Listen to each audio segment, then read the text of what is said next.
여러분 안녕하십니까? 굿모닝 YTN 1부 시작합니다. 전현희 전 국민권익위원장의 사퇴를 압박하기 하기 위해 표적 감사를 했다는 의혹으로 고위공직자범죄수사처에 출석한 유병호 감사원 사무총장이 15시간 만에 귀가했습니다. 조사를 받고 나온 유 사무총장은 감사 시스템을 성실하게 설명했다고 말해 혐의를 전면 부인한 것으로 전해졌습니다. 최기성 기자입니다.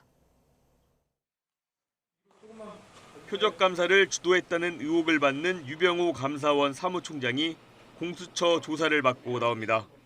자세한 내용 말씀드리는 거 그렇고 감사 시스템에 대해서 아주 성실하게 설명드렸습니다. 표적 감사에 따른 행복하십시오. 유 사무총장은 직권남용 권리행사방해 등의 혐의를 받습니다.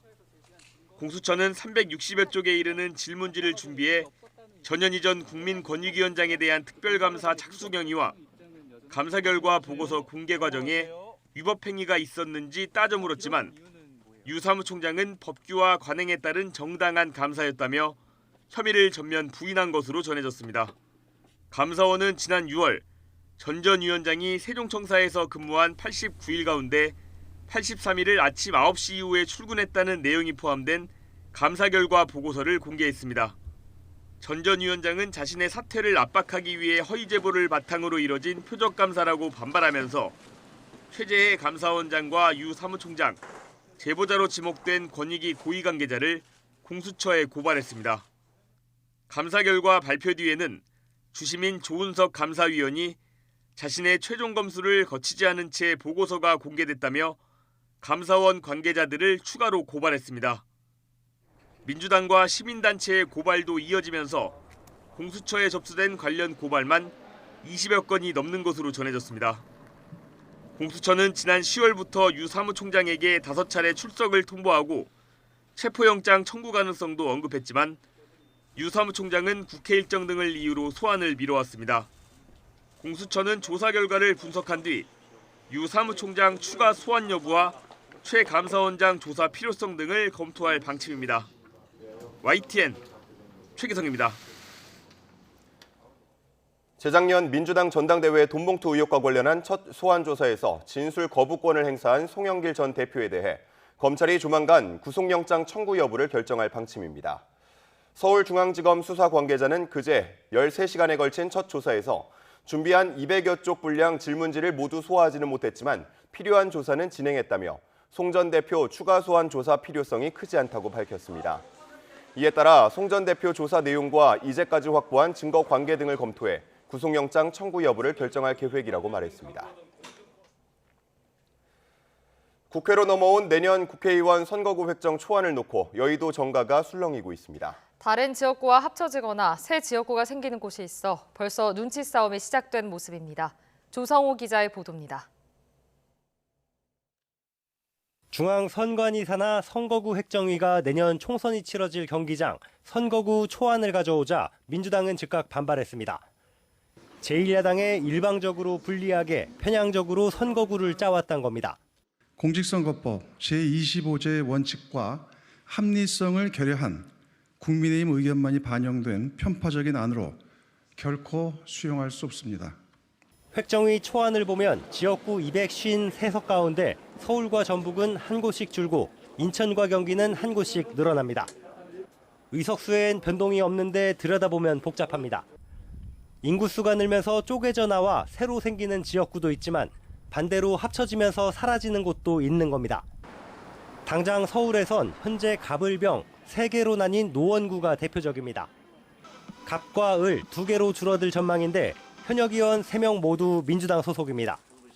친명계 사선 우원식 의원이 비명계 고용진 의원 지역구에서 5선에 도전한다고 벼르는 터라 개파 간 경선 구도를 피할 수 없습니다.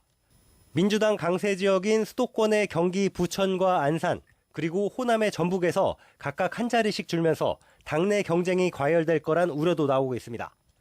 선거 구간 인구 편차도 심해 유권자 및 입후보 예정자의 역대급 혼란을 초래하고 있다. 반면 국민의힘은 상대적으로 차분한 분위기입니다. 합구 예상 선거구에 여당 소속 의원은 서울 출마를 저울질하는 전북 남원 임실 순창의 이용호 의원, 부산 남구갑의 박수영 의원 둘뿐이기 때문입니다. 선관위의 선거구 획정 초안은 당리당략과 무관하다며 야당의 빠른 합의를 압박하는 것도 맥이 닿아 있다는 분석입니다. 지난번 총선 결과로 보면 수도권 지역에 현역 국회의원 민주당이 많다 보니까 자기들이 불리한 결과가 아니냐라고 선입견을 가질 수는 있지만 정당 간의 유불리 문제가 개입된 그런 안은 아닌 걸로. 물론 여당 내에서도 구역 조정으로 현역 의원끼리 맞붙을 수 있는 강원 일부 지역 등에서는 불만이 없지 않습니다.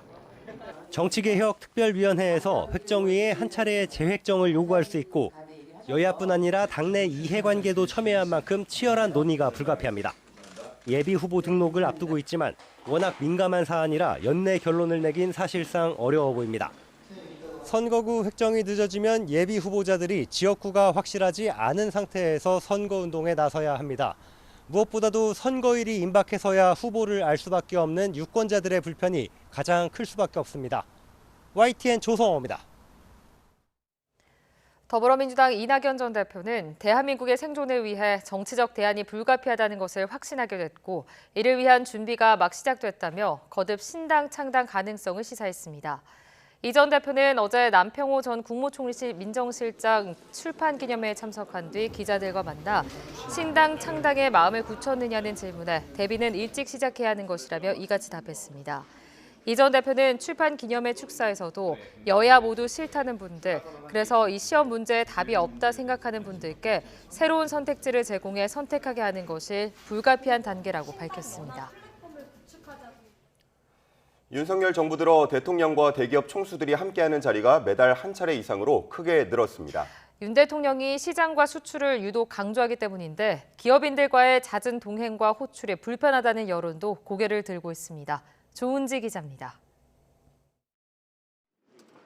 지난주 윤석열 대통령 모습 가운데 가장 눈길을 끈 건 단연 떡볶이 먹방이었습니다. 엑스포 때문에 상심한 부산 시민을 달래러 윤 대통령은 유치전에 앞장섰던 대기업 총수들을 대동해 전통시장을 찾았습니다. 떡볶이 떡이 이렇게 쫀득쫀득하면 어렵거든요. 김석기 의원님 좀 주세요. 각양각색 개성 넘치는 재벌들 표정은 화제 만발. 팀 코리아를 자처한 이들은 부산 투자 개발을 멈추지 않겠다며 지원책도 듬뿍 내놨습니다. 부산의 이 글로벌 허브 도시화, 우리 남북권의 거점 도시화라는 것은 대한민국 발전을 위해서 가장 중요한 반드시 해야 되는 일이라는 점을 다시 한번 말씀을 드리고, 글로벌 기업들이 투자하고 싶은 활력의 도시, 혁신적인 제품과 기술이 전 세계로 뻗어나가는 미래의 도시, 바로 이런 부산의 도전에 우리 기업들과 삼성도 늘 함께하겠습니다. 이 같은 윤 대통령과 기업인들의 동행은 이제 익숙한 풍경입니다. 취임 후 1년 7개월 동안 해외 출장은 16차례, 그때마다 비즈니스 포럼을 열었고 특히 엑스포 유치전이 본격화하면서 대기업 총수들과 접촉이 부쩍 늘었습니다. 내수로는 한계가 있다. 전 세계로 기업의 운동장을 넓혀야 한다는 윤 대통령 신조 때문입니다. 당선 인사부터 시장을 강조했고 기회가 있을 때마다 규제 개혁과 글로벌 스탠다드를 외쳤습니다. 윤석열 정부는 자유민주주의와 시장 경제를 바로 세워 위기를 극복하고 통합과 번영의 시대를 열겠습니다. 하지만 반복되는 대기업 동원령에 불편한 시선이 있는 것도 분명합니다. 어려운 민생 경제를 위해 일하게 놔둬야 한다는 말이 여야를 가리지 않고 나왔습니다. 나라 경제 발전을 위한 끈끈한 스킨십인지 선을 넘나드는 아슬아슬한 동행인지 평가는 분분하지만 때와 장소를 가려야 한다는 준엄한 민심 역시 생각해 볼 필요는 있어 보입니다. YTN 조은지입니다. 지난 8월 캠프 데이비드 정상회의 후속 조치로 한미일 3국이 서울에서 안보실장 회의를 열고 북핵 문제에 대한 공조 체계를 강화했습니다. 또 북한의 핵 개발 자금을 위한 사이버 활동에도 공동 대처하기로 했습니다. 강희경 기자가 보도합니다. 조태용 국가안보실장과 제이크 설리번 미국 국가안보보좌관, 아키바 다케오 일본 국가안전보장국장이 나란히 섰습니다. 한미일 3국 안보실장이 영내 협력 방안을 논의하기 위해 회의를 개최한 겁니다. 회의에서 한미일 안보수장은 유엔 안전보장이사회 결의에 따른 북한의 비핵화 의무와 군사협력 금지 의무를 재확인했습니다. 또 정찰위성 발사 등 북한 도발과 관련해 국제사회 공조를 강화하기로 했습니다. 북한 미사일 경보정보 실시간 공유와 단연간의 3자 훈련 계획 수립 등 한미일 간의 안보 협력도 차질 없이 추진해 나가기로 했습니다. 3국은 또 북한의 핵개발 자금 마련을 위한 사이버 활동에도 공동 대응한다는 방침입니다. 北朝鮮の核・ミサイル開発の資金源となる不正なサイバー活動に対する取り組みを3カ国で連携しつつ強化して進めていくことで一致しました。 특히 사이버 범죄를 비롯한 북한의 각종 위협에 대응하기 위해 한미일 3국이 새로운 구상, 즉 이니셔티브를 추진하기로 했습니다. 가상자산 세탁에 따른 위협에 대응하고 우주와 탄도미사일 시험 등을 예의주시하며 대응 노력을 강화하기로 한 겁니다.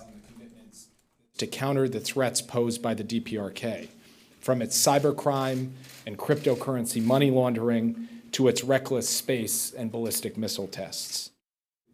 이 밖에도 한미일은 이어지는 국제 분쟁 속 규범에 기반한 국제질서 수호를 위해 협력하고 공급망 교란 등에서도 공동 대응을 강화하기로 했습니다. 이번 회의는 지난 8월 미국 캠프 데이비드 합의에 따른 후속 조치로 진행됐습니다. 한미일 3국이 각종 분야에서 협력을 확대한다는 의지를 재확인한 만큼 내년 우리나라 개최를 목표로 하는 한미일 정상회의 추진에도 더 속도가 붙을지 주목됩니다. YTN 강희경입니다. 북한의 핵실험 장소인 함경북도 길주군에 자연 지진이 잇따라 발생하고 있습니다. 한 달 동안 무려 9차례나 났고 최대 규모가 3.1에 달합니다. 과거 6차례 핵실험으로 주변 지각의 균열이 심각해 추가 핵실험이 불가능하다는 분석도 나오고 있습니다. 김민경 기자의 보도입니다. 지난 2017년 9월에 시행된 북한의 6차 핵실험. 당시 핵실험장인 함경북도 길주군에서는 규모 5.7의 인공지진이 발생했습니다.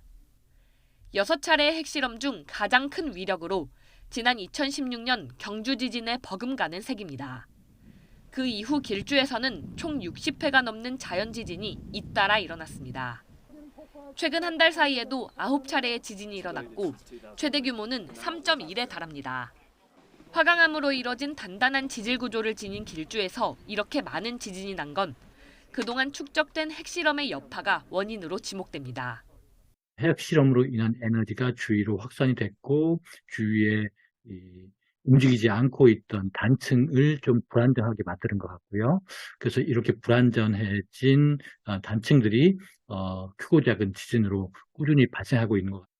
따라서 지각이 불안정하게 바뀐 길주에서 추가 핵실험은 무리라는 지적이 나옵니다. 특히 7.0 규모 이상의 핵실험을 할 경우 그 여파가 백두산에 영향을 줘 분화를 촉발할 수도 있다는 우려도 있습니다. 강력한 지진동이 이 백두산 하부에 있는 마그마방을 자극하게 되고 마그마방 내에 기포가 상승하게 되면서 압력이 증가하게 됩니다. 이 결과로 화산 폭발로 연결되는 지각이 비교적 안정됐고 평양에서 지리적으로 먼 함북 길주군 풍계리. 하지만 6차례의 거듭된 핵실험으로 지각이 변형되고 깨지며 언제든 지진이 일어날 수 있는 불안한 곳이 돼버렸습니다. YTN 김민경입니다. 북한이 자랑하는 겨울철 휴양시설인 마식령 스키장이 이번 겨울에도 개장이 불투명한 것으로 보인다는 분석이 나왔습니다. 위성사진 분석 결과 정상적인 영업 준비가 되어 있지 않은 것으로 보이는데 김정은 국무위원장이 집권 초기부터 추진했던 역점 사업이 난관에 봉착했습니다. 신현준 기자의 보도입니다. 지난 2013년 문을 연 마식령 스키장입니다.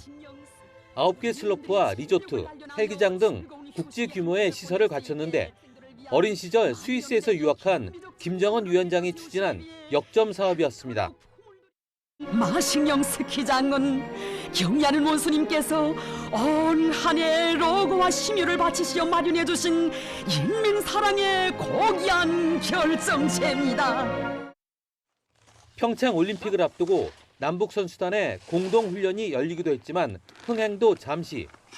2020년부터 코로나19로 해외 관광객들의 발길이 끊기면서 북한 주민들 상대로 제한적인 영업을 해왔습니다. 최근 위성사진을 봐도 여전히 스키장 운영 준비가 안 돼 있는 것으로 보인다는 보도도 나왔습니다. 지난 5일 촬영한 사진을 보면 전체적으로 눈이 많이 왔지만 스키 슬로프 곳곳에서 흙바닥이 보입니다. 지난달 촬영한 위성사진엔 산 정상과 일부 능선에만 눈이 쌓였는데 일부 코스만 이용할 수 있도록 인공 눈을 뿌린 것으로 분석했습니다. 북한이 올해 일부 국경을 개방했지만 외국인의 관광 입국이 활성화되기까지는 시간이 좀 걸릴 것으로 관측됩니다.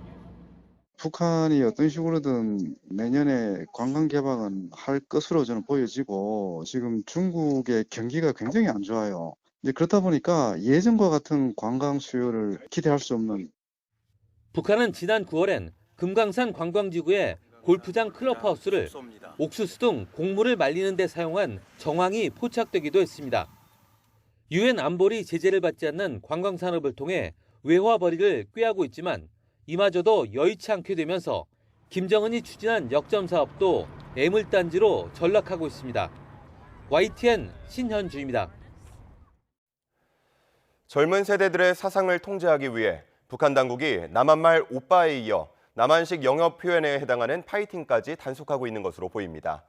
최근엔 김정은 국무위원장까지 직접 나서 가정에서 어머니들이 자녀의 사상이 흔들리지 않도록 다잡아달라고 당부하고 나섰습니다. 최두희 기자입니다.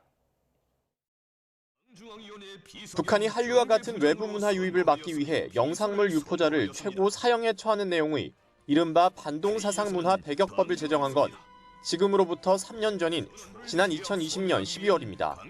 이에 따라 북한 당국은 일찌감치 남한식 말투인 오빠 등을 금지했는데 최근엔 청년들의 휴대전화를 압수해 문자 메시지 내용까지 들여다보고 있다는 보도도 나왔습니다. 북한 청년들 사이에서 광범위하게 퍼져 있는 남한식 영어 표현인 파이팅 사용 여부를 검열하기 위해서입니다. 실제로 관련 법에서는 남한말은 물론 남한식 말투로 된 문자 메시지도 주고받지 말아야 한다고 규정하고 있습니다. 상황이 이렇다 보니 김정은 국무위원장은 집권 이후 처음으로 전국 어머니 대회에 이틀 연속 참석해 한류와 같은 비사회주의와의 투쟁을 강조했습니다. 다시 말해 어머니들이 가정에서 자녀들의 이념적 이탈을 막아달라는 겁니다. 지금 사회적으로 놓고 보면 어머니들이 힘이 요구되는 일들이 많습니다. 우리 자녀들을 훌륭히 키워 혁명의 대를 꼿꼿이 이어나가는 문제도 그렇고 최근에 늘어나고 있는 비사회주의적인 문제들을 일소하고 하지만 법적 통제를 강화한다고 문화 전파를 막을 수는 없다는 점에서 북한 당국의 고민은 깊을 수밖에 없습니다. 처벌 수위를 높였지만 이게 법적 통제를 강화한다고 해서 일소할 수 있는 것이 아니거든요.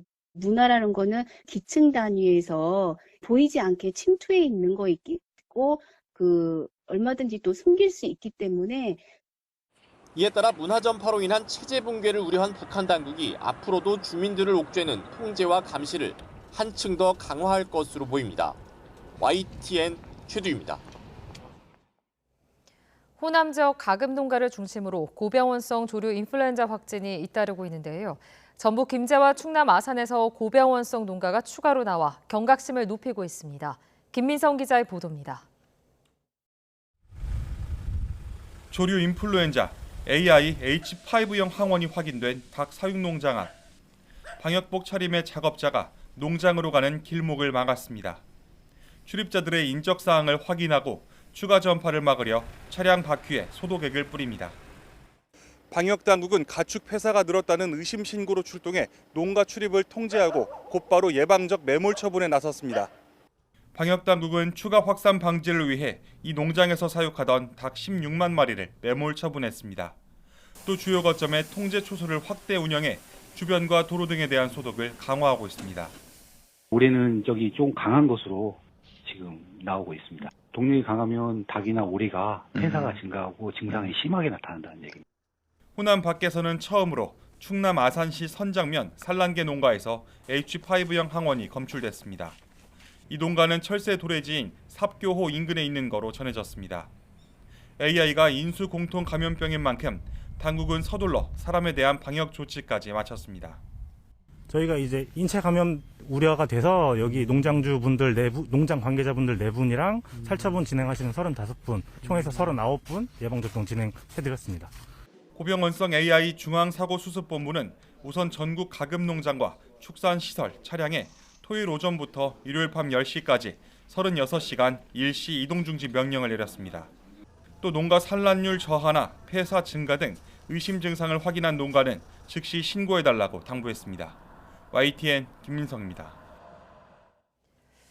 비정규직 노동자 고 김용균 씨가 홀로 일하다 숨진 지 5년이 지났습니다. 위험의 외주화를 막고 원청의 책임을 강화하는 법안이 추진됐지만 여전히 현장은 위험하고 책임 있는 자들은 책임지지 않고 있습니다.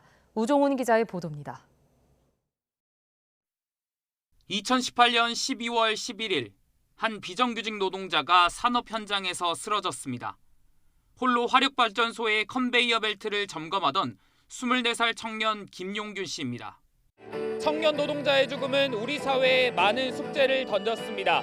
안전한 일터를 만들자는 목소리가 들불처럼 번졌고 5년이 흘렀습니다. 어느새 아들의 5주기.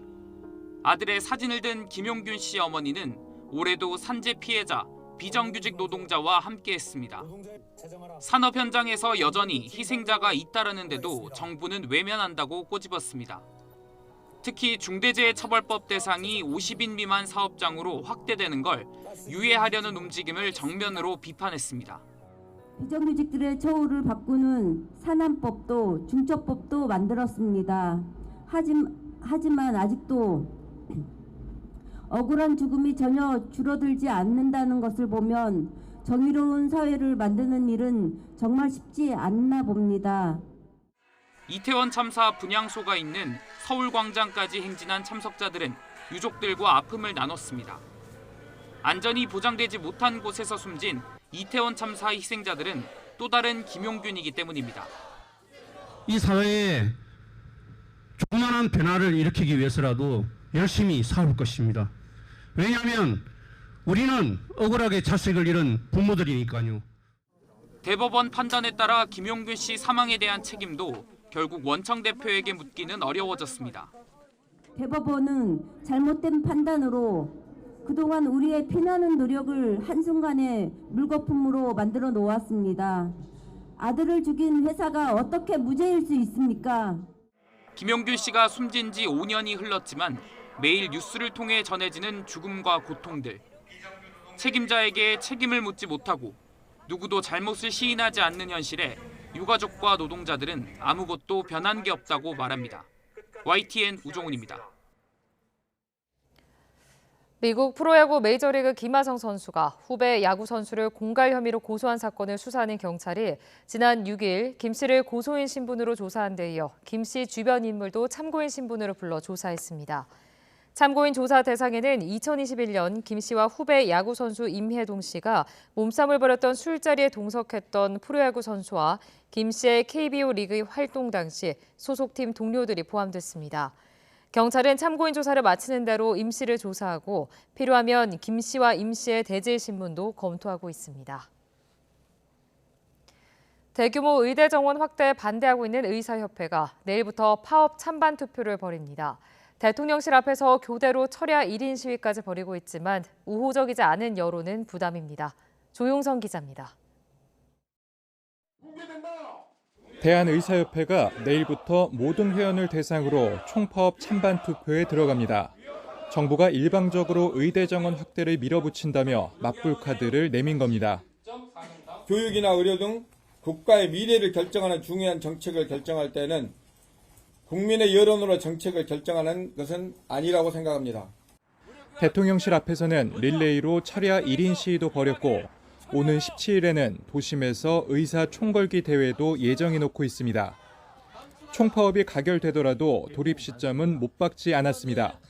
협상력을 끌어올리기 위한 카드로 쥐고 있겠다는 포석입니다. 의사협회가 의대 정원 대폭 확대를 막기 위해 총력전을 펼치는 모습이지만 여론은 그다지 호의적이지 않습니다. 응급실 뺑뺑이와 소아과 대란 등 의료 인력난으로 발생하는 사건이 잇따르면서 의대 증원에 찬성하는 사람이 80%를 넘는 상황. 학생들이 증원되면 당연히 교수진이나 의료진이 증언될 수밖에 없기 때문에 특정 기득권이 아닌 국민의 목소리가 좀 반영될 수 있도록 똘똘 뭉쳐 밥그릇 지키기에 나선다는 인식도 부담스러운 부분입니다. 의사협회 집행부가 눈앞의 이익보다는 의료체계 전반을 위한 결정을 해야 한다는 압박도 있습니다. 주장을 위한 주장보다는 현실적으로 충분히 인력이 공급될 수 있는 상황, 그리고 회원들의 반대도 불구하고 그것을 받아들일 수 있는 어떤 그런 집행부의 그 전 의료 체계를 보는 그런 입장을 기대합니다. 정부 역시 이번에는 3년 전 코로나19 유행 당시처럼 물러서지는 않겠다는 입장이어서 총파업을 예고한 의사협회의 고민도 깊어질 것으로 보입니다. YTN 조용성입니다. 비급여 항목 진료 비용이 커지면서 실손보험 손해율이 급증했습니다. 특히 3세대 실손보험 손해율은 올해 상반기에만 150%를 훌쩍 뛰어넘었는데요. 내년 보험료 인상이 불가피할 것으로 보입니다. 엄윤주 기자입니다. SNS에 올라온 기능코 수술 후기입니다. 비염 치료를 하는 김에 미용 목적으로 코 성형 수술을 했다며 실손보험 청구 과정을 상세히 적어놨습니다. 일부 성형외과는 보험 환급 비율을 대놓고 홍보하고 있는데 병원 말만 믿고 덜컥 수술했다가 보험금 지급을 거절당한 사례도 쉽게 볼 수 있습니다. 이처럼 과도하게 보험 혜택을 누리려는 보험사 고객과 병원이 늘어나면서 실손보험 손해율은 증가세를 보이고 있습니다. 특히 저렴한 보험료가 강점인 3세대 실손보험 손해율은 올해 상반기에만 150%를 훌쩍 뛰어넘었습니다. 보험사가 보험료로 100만 원을 받으면 보험금으로 150만 원 넘게 나간다는 겁니다. 이 때문에 보험사들도 실손보험에선 적자를 면치 못하고 있는 실정입니다. 비급여 항목에 대한 과잉 진료도 손해율을 끌어올렸습니다. 도수 치료나 체외 충격파 같은 물리치료 항목의 지급 보험금이 과도하게 많다는 겁니다. 3대 비급여 의료 항목의 모럴 해제로 인해 작년에만 약 1조 8천억 원의 보험금이 지급되었습니다. 2018년에 9,900억이었던 것이 4년 만에 2배가 됐습니다. 이런 비급여 의료 항목의 부적절한 남용이 내년 보험료 인상이 불가피하다는 전망이 나오는 가운데 업계에서는 비급여 항목에 대한 정부의 관리 감독 강화가 근본 해법이라고 주장하고 있습니다. 실손보험과 이제 건강보험 간의 이제 보장 영역 간의 연계를 좀 개선을 해서 비급여 풍선 효과도 좀 제어할 수도 있고 안정성이나 유효성이 좀 떨어지는 비급여 진료는 의료기술 재평가를 통해서 좀 체계적으로 관리해서 좀. 다만 금융당국이 연일 상생금융을 압박하고 있는 만큼 인상폭을 두고 보험사의 고민이 깊어질 것으로 보입니다. YTN 엄윤주입니다.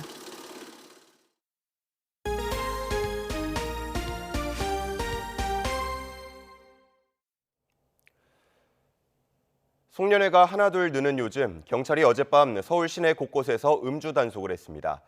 너댓 시간 전 맥주를 서너 잔 마신 운전자도 경찰 단속망을 피해갈 수는 없었는데요. 혹시나 하며 운전대를 잡는 일은 절대 없어야겠습니다. 강민경 기자입니다. 단속을 시작한 지 얼마 되지 않아 음주운전자가 적발됩니다. 0.03일 나왔습니다. 면허 중지 수치 나왔습니다. 송년회 자리에서 딱 한 병만 마셨다는 여성. 소주는 안 먹고요. 맥주 한 병 마셨어요. 예. 오늘 동창회 모임이어가지고요. 맥주 한 병 딱 마셨어요. 술을 마신 지 몇 시간이 지났지만 여지없이 적발됐습니다. 그냥 잡으시고 6시 저녁 먹었는데 그렇게 나오네요. 네, 아무 술. 이번에는 만취 운전자가 적발됩니다. 쭉 주세요. 더. 네, 됐습니다. 네, 수치는 0.170 면허 취소 수치입니다. 근처에서 소주를 마셨다는 이 남성. 술을 마시고 왜 운전대를 잡았느냐는 질문에 아무런 대답을 하지 않고 황급히 사라집니다. 요즘 단속 1시간 반가량 이어진 음주운전 단속에서 3명이 적발됐습니다. 어젯밤 이곳을 포함해 서울 시내 곳곳에서 동시다발적인 야간 음주 단속이 이어졌습니다. 경찰은 연말연시 음주운전 교통사고가 평소보다 70% 가까이 느는 만큼 앞으로도 수시로 단속을 이어간다는 방침입니다. 서울청에서 11월 27일부터 내년 2월 4일까지 연말연시 집중 음주 단속을 시행하고 있고 경찰서에서도 매일 야간에 자체적으로 술을 한 잔이라도 입에 대고 운전대를 잡는 건 범죄 행위라고 인식해야 합니다. 모임이 많은 연말, 꼭 술을 마셔야 하는 자리라면 아예 차를 가져가지 않는 게 가장 좋은 방안입니다. YTN 강민경입니다. 어젯밤 9시 40분쯤 인천국제공항 고속도로 서울 방향 노오지 분기점 6km 지점에서 1톤 트럭과 승용차 석 대가 부딪히는 사고가 났습니다. 이 사고로 차량 운전자와 동승자 등 모두 5명이 다쳐 병원으로 옮겨졌습니다. 사고는 화물차가 승용차를 들이받은 한 건과 승용차끼리 부딪힌 한 건이 별개로 발생했습니다. 경찰은 음주운전은 아닌 것으로 보고 블랙박스 영상 등을 토대로 구체적인 사고 원인을 조사하고 있습니다. 크리스마스 연휴 앞뒤로 주가가 강세를 보이는 현상을 산타 랠리라고 합니다. 연말을 앞두고 증시 자금이 늘고 있는 것도 이런 기대감 때문입니다. 올해 산타 랠리 전망은 어떨지 이형원 기자가 취재했습니다. 우리 증시 대기 자금이 늘고 있습니다. 투자를 위해 증권 계좌에 맡겨둔 예탁금은 한 달 새 2조 원 넘게 늘었습니다. 증권사가 주식 매수용으로 빌려주는 신용 융자 잔고도 오름세입니다. 상승장에 베팅하는 투자자가 늘고 있는 겁니다. 최근 미국 고용시장이 식어가는 지표가 나온 것도 이런 분위기에 힘을 실었습니다. 금리 인하 시점이 점점 빨라질 거로 보이거든요. 미국의 기술주들이 많이 뛰니까 위험자산 선호 경향이 강해지고 주식 투자 시점을 보는 자금들이 많아지고 있거든요. 투자 심리 회복세의 연말 산타랠리 기대감이 커지고 있지만 부정적인 의견도 만만치 않습니다. 긴축 종료 기대감이 이미 반영돼 지난달 코스피가 10% 넘게 오르는 등 강세장을 보인 만큼 연말에는 주춤할 수 있다는 겁니다. 11월의 상승장이 미국 기준으로도 3년 만에 최대의 상승을 했다. 여러 가지 긍정적인 분위기에 대해서 선제적으로 반영을 해서 12월의 랠리의 정도가 크지는 않을 것 같아요. 며칠 뒤에 열리는 미국 연방공개시장위원회 FOMC도 변수입니다. 높아진 금리 인하 기대치에 못 미치는 매파적 발언이 나온다면 증시가 출렁일 수 있습니다. 여기에 연말이면 쏟아지는 양도세 회피 매물도 악재로 꼽힙니다. 이렇듯 산타랠리 전망은 엇갈렸지만 내년 상반기부터 우리 증시가 상승세를 탈 거라는 것은 대체적인 전망입니다. YTN 이영훈입니다. 코로나19가 대유행하던 시기에 지역 의료원을 비롯한 공공병원들은 감염병 전담병원으로 지정돼 환자 치료를 도맡았습니다. 일상 회복 뒤 공공병원들도 원래 하던 일반 진료 체계로 돌아갔지만 의사도 환자도 떠나면서 문을 닫을 위기에 내몰리고 있습니다. 김혜은 기자입니다.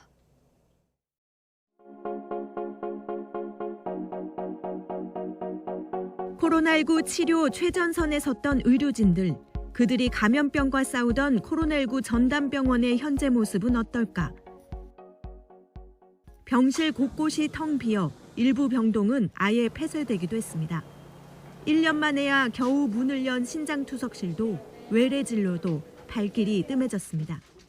코로나19 전담 치료를 끝내고 일반 진료를 시작했지만 병상 절반 정도는 1년 넘게 비어 있습니다. 3년 이상의 그런 시간 동안 저희 단골 환자들이 있었어요. 그분들이 지금 다른 병원으로 떠났는데 쉽게 돌아오지 못하는. 일반 진료를 못하게 된 의사들이 병원을 떠나면서 공공병원마다 의사 수도 턱없이 부족해졌습니다. 이 때문에 300억 원 가까운 흑자를 내던 전국 35개 지방의료원은 올해 기관당 평균 84억 원의 적자가 예상됩니다. 은행에서 일단 임시 방편으로 한 30억 정도를 운영자금을 대출을 받았습니다. 저희가 11월 달에 대출을 했거든요. 그래서 지금 많이 버티면 1월. 국립중앙의료원은 공공병원들이 코로나19 이전만큼 진료 실적을 회복하는데 4.3년 걸릴 것으로 추계했습니다. 정부가 회복 기간을 6개월로 보고 보상금을 지급했지만 예상을 빗나간 겁니다. 보건의료노조는 공공병원에 대한 정부 지원을 촉구하며 단식 투쟁에 나섰습니다. 공공병원이 제대로 운영이 돼야 우리나라의 이런 취약계층의 지역에서 환자들을 책임을 지고 치료를 해줄 수 있는데 정상화될 때까지 유지할 수 있도록 회복기 지원 예산을 반영을 해줘야 됩니다. 하지만 회복기 예산 편성도 임시 처방에 불과하다는 게 문제입니다. 공공병원 의사 인력과 재정 방식에 대한 근본적인 대책을 마련하지 않으면 또 다른 감염병이 닥쳤을 때 속수무책일 것이란 지적이 나오고 있습니다. YTN 김혜은입니다. 강원도 원주의 한 농촌 마을이 생수 공장 건립을 두고 시끄럽습니다. 마을 주민들은 지하수를 식수와 생활용수로 사용하고 있는데 생수 공장이 들어설 경우 지하수 고갈을 걱정하고 있습니다. 홍성욱 기자입니다. 농촌 마을 곳곳에 내걸린 현수막. 주민들은 생수 공장 설립을 반대하고 있습니다. 찐빵으로 이름난 마을에는 상수도가 들어오지 않습니다. 지하수를 끌어와 식수와 생활용수로 사용하고 있는데 지난 10월 국내 한 업체가 마을에 생수 공장을 짓겠다며 사업 신청서를 강원도에 제출했습니다. 빵도 반죽하고 다 하는데 거기 만약에 생수 공장이 들어서 가지고 우리가 쓰는 식수가 고갈된다면은 저희들은 큰일 나죠. 주민들은 걱정이 큽니다. 봄과 겨울철 갈수기에는 지하수가 부족해 식수 공급이 어려운데 생수 공장이 들어서면 지하수가 아예 고갈될 가능성이 높기 때문입니다. 주민 1000여 명이 하루 사용하는 지하수는 3000톤. 업체는 하루 2000톤 지하수를 끌어올릴 계획입니다. 여기서 2000톤의 물을 푼다고 하면은 6개의 주민들은 식수 공급을 이걸로 하고 있는데 물 부족 현장이 나오면 누가 책임을 질 것입니까? 이 점을 헤아려 주시길 바라겠습니다. 해당 업체는 3년 전에도 같은 곳에 생수 공장 건립을 추진하다가 주민 반대에 부딪혀 임시 허가를 반납했습니다. 주민들은 다시 생수 공장 설립을 추진하는 건 마을을 무시하는 일이라며 반발하고 있습니다. 업체는 사업 추진 시작 단계일 뿐이라며 앞으로 환경 영향조사 등을 거쳐 최종 사업 추진을 결정하겠다고 설명했습니다. 무조건 추진하겠다는 것도 아니고 딱 그 단계입니다. 근데 이게 어쨌든 가허가 승인이 나야 그 환경영향 조사를 할 수 있는 상황이어서 저희는 일단 이거라도 해보자. 그래서 이거 해서 결과 안 좋으면 당연히 못하죠. 주민들은 생수 공장 설립으로 지하수가 고갈되는 사례가 이미 다른 지역에서도 나타나고 있다며 주민 생존권이 걸린 만큼 업체의 사업 가허가 신청을 강원도가 반려해 주기를 바라고 있습니다. YTN 홍서욱입니다. 수영이나 수중 걷기 등 물속에서 하는 운동은 건강뿐만 아니라 재활치료에도 활용되고 있습니다. 그런데 호주에서는 아예 잠수를 해서 하는 운동이 뇌나 척추를 다친 환자들의 재활에 도움이 된다고 해 전문가들이 왜 그런지 연구를 시작했다고 합니다. 류재훈 기자의 보도입니다. 사람들이 수영장에서 스쿠버 장비를 착용하고 물속으로 들어갑니다. 잠수를 한 뒤에는 덤벨을 양손에 들고 달리거나 양발에 무거운 링을 걸고 다리 벌리기 운동을 합니다. 또 바닥을 힘차게 밀치며 푸시업을 하고 수중 진보를 주고받으며 순발력 운동을 하기도 합니다. 모두가 뇌나 척추를 다쳐 재활 운동을 하고 있는 중입니다. I've had 5 surgeries on the back, multiple surgeries all over the body, probably 40 in total. There were times where I just couldn't see the light at the end of the tunnel. Things were very tough. 제이미슨 씨는 1년 전부터 이 운동을 해왔는데 효과를 보고 있다고 말합니다. Feeling better, more energy, eating better, sleeping better. 이 운동으로 효과를 봤다는 환자들이 계속 늘고 있습니다. 이제 전문가들은 왜 잠수 운동이 뇌와 척추 질병 환자들에게 도움이 되는지 밝혀내려 하고 있습니다. By getting them underwater, we think we can challenge that interaction between the brain and the body completely differently. 물론 이 운동의 효과를 확신하지 못하거나 위험성마저 걱정하는 목소리도 있습니다. The immersion is useful and helpful for many of these clients, but not necessarily with their head underwater. 하지만 이 운동 프로그램을 진행하고 있는 측에서는 그동안 10,000번 이상을 진행해 단 한 번도 사고가 없었다고 강조합니다. 물론 잠수 운동에 문제가 없는 환자들이어야 합니다. 이 치료법은 이제 호주와 뉴질랜드 전역으로 점차 번지고 있습니다. YTN 유재용입니다. 강원도 속초 해변의 명물 대관람차가 운영한 지 불과 1년여 만에 철거될 위기에 놓였습니다. 속초시가 전임 시장 시절 사업 추진 과정에서 여러 위법 사항이 드러났다며 해체 명령을 내리기로 했기 때문인데요. 업체 측은 속초시의 오락가락 행정을 비판하며 법적 대응을 예고했습니다. 송세욱 기자가 취재했습니다. 속초 해변 앞에 우뚝 선 속초와이 대관람차. 아파트 21층 높이로 6인승 관람차 36대를 갖췄습니다. 지난해 3월 개장 이후 누적 탑승객이 140만 명을 넘을 만큼 속초의 대표적인 관광시설로 꼽힙니다. 하지만 최근 행정안전부 특별감찰 결과 여러 위법 사항이 드러났습니다. 대관람차 시설 일부가 자연 녹지 지역과 공유 수면에 위법하게 설치됐고 강원도 경관 심의를 피하기 위해 전임시장이 자체적으로 불법 인허가를 내줬다는 겁니다. 이에 따라 속초시는 빠르면 올해 안에 관련 인허가를 모두 취소하고 대관람차 해체를 명령할 예정입니다. 탑승장의 경우에는 그 아래에 가설 건축물로 설치되어 있는데요. 그 아래 22,900볼트의 고압 전류가 흐르기 때문에 국민과 시민들의 안전을 우선적으로 생각해서 불가피하게 해체 명령을 내릴 수밖에 없는 실정입니다. 또 전 속초시장과 관광과장은 검찰 수사를 받고 있고 공무원 6명은 징계 절차에 들어갔습니다. 하지만 사업자 측은 과거 시 행정이 잘못됐다는 이유로 인허가를 취소하고 해체를 명령하는 것은 위법하다며 법적 대응을 예고했습니다. 또 100억 원 이상 들여 시에 기부 체납한 대관람차를 철거하는 것은 시민과 지역 경제에도 손해라면서 전기시설 역시 외부기관 감정을 통해 안전하게 관리 중이라고 반박했습니다. 철거할지 아니면 계속 운영할 수 있을지 속초와의 대관람차 운명은 결국 법정에서 판가름 날 것으로 보입니다. YTN 송세혁입니다. 최근 국내 기술로 개발한 고체 연료 발사체가 국내 기업이 만든 인공위성을 싣고 성공적으로 발사됐습니다. 발사 장소로는 우주 발사체 발사에 유리한 조건을 갖춘 제주가 선택됐는데요. 제주도는 이런 장점을 활용해 제주를 우주 산업의 중심지로 만들겠다는 계획입니다. 고재영 기자입니다. 국산 우주 발사체가 힘차게 하늘로 솟아오릅니다. 발사체 앞부분에는 한화 시스템이 개발한 소형 위성이 탑재돼 있습니다. 제주에서 고체 연료 발사체로 소형 위성을 우주로 쏘아 올린 건 지리적 이점 때문입니다. 위성 발사는 가급적이면 적도에 가장 가까운 곳에서 발사하는 게 발사 효율이 가장 좋습니다. 이 제주도 남단이 저희가 활용할 수 있는 경사궤도라든지 태양궤도를 발사할 수 있는 최적의 장소라고 판단하고 있습니다. 위성을 개발한 한화 시스템은 옛 탐나대학교 부지인 하원 테크노 캠퍼스에 우주센터 구축을 추진 중입니다. 오는 2025년까지 17,000여 제곱미터 규모의 건물을 지어 위성 개발과 연구를 진행할 계획입니다. 지역 주민들은 우주산업 관련 기업 이전이 지역 경제에 도움이 될 것으로 기대하고 있습니다.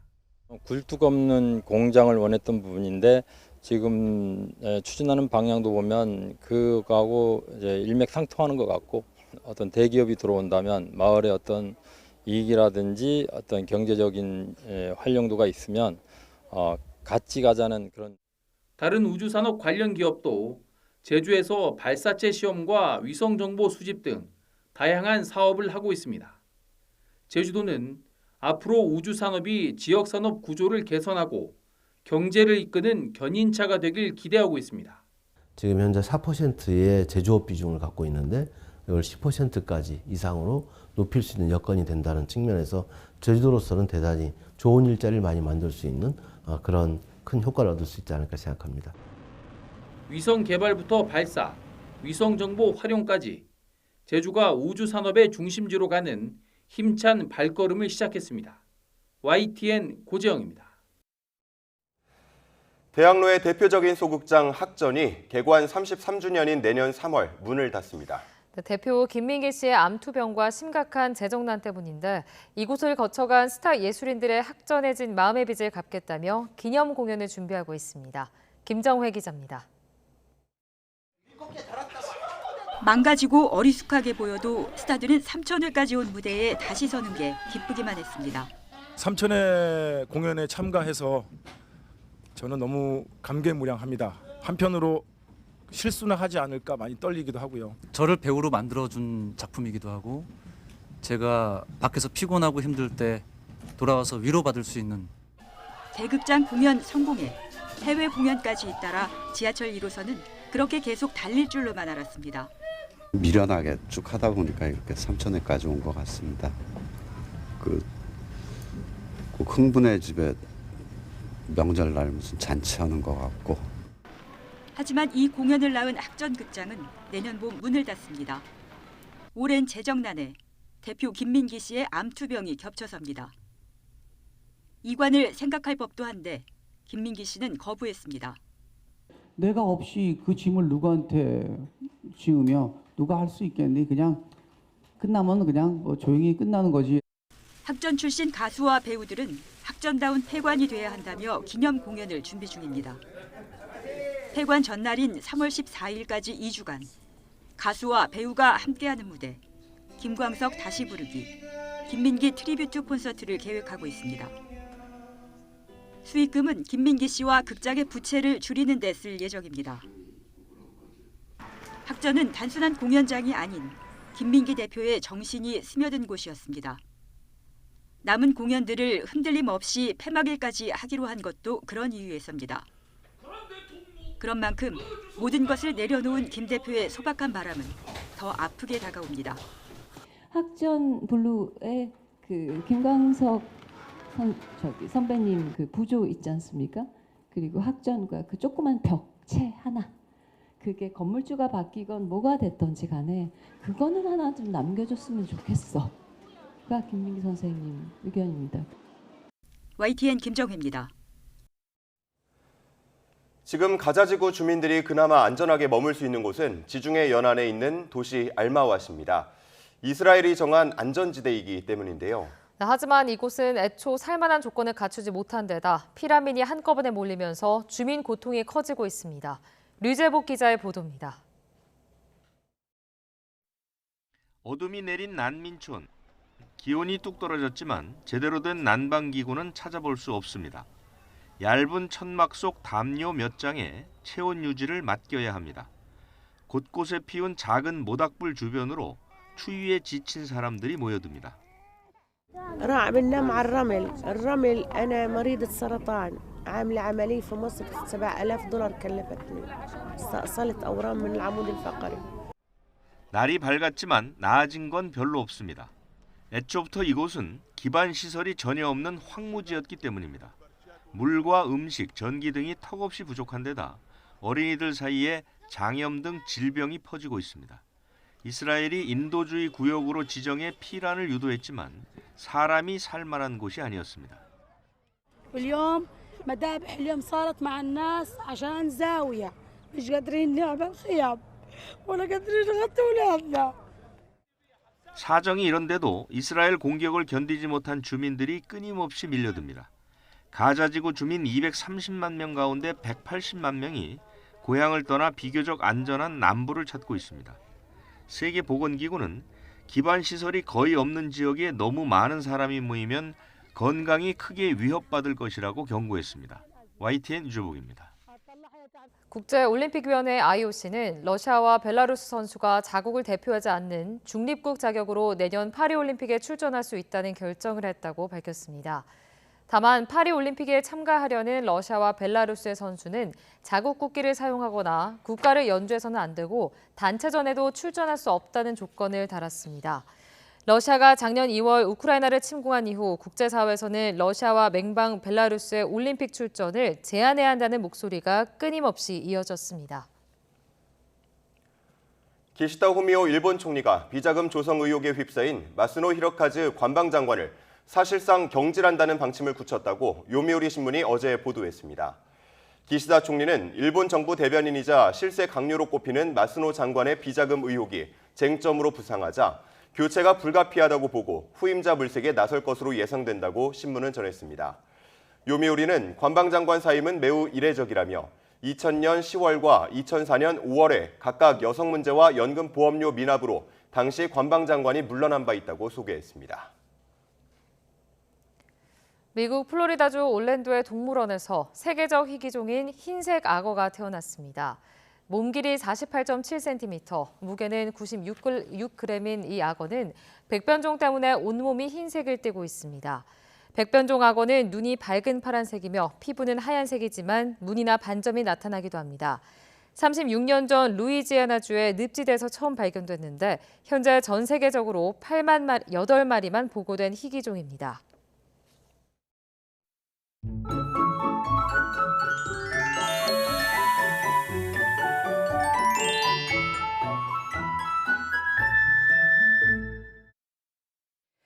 안개 유의하셔야겠습니다. 현재 곳곳에서 200m 앞도 내다보기 힘든데요. 차간 간격 넉넉히 두시고 이동하시길 바랍니다. 오늘도 예년보다 포근합니다. 서울의 낮 기온이 15도로 어제만큼 포근할 것으로 보입니다. 하지만 미세먼지는 여전합니다. 경기 남부와 충남은 나쁨, 그 밖에 수도권과 충북도 일시적으로 공기가 탁할 것으로 보입니다.